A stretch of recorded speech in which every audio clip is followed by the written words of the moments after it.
আপনারা যদি প্রকৃত ইসলাম সম্পর্কে জানতে চান তাহলে আপনাদের কাছে আমি অনুরোধ করব, কোরআন এবং হাদিস অর্থ এবং তাফসির সহ অধ্যয়ন করতে হবে।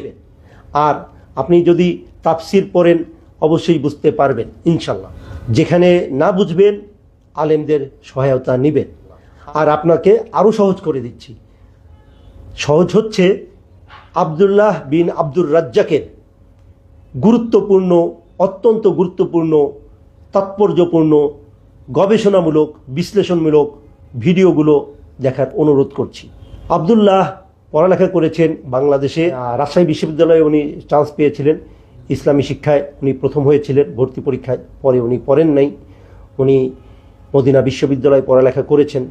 আর তার আগেই উনি ভারতের দারুল উলুম দেওবন্দ মাদ্রাসায় পড়ালেখা করেছেন, মদিনা বিশ্ববিদ্যালয়ে অনার্স মাস্টার্স করে এরপরে আবার ইংল্যান্ডের একটি বিশ্ববিদ্যালয় কিউএস র্যাঙ্কিংয়ে, ইউনিভার্সিটি র্যাঙ্কিংয়ে 1000-এর ভিতরেই আছে, এমন একটি বিশ্ববিদ্যালয় থেকে উনি ইসলামিক ফাইন্যান্সের উপরে পুনরায় মাস্টার্স করেছেন। আল্লাহ ওনাকে আরও জ্ঞান বৃদ্ধি করে দিন, আর আল্লাহ ওনাকে উত্তরোত্তর আরও মানব সেবা করার তৌফিক দান করুন। আজ এই অনুরোধটুকু আপনাদের কাছে রেখে এখানে শেষ করছি। আসসালামু আলাইকুম।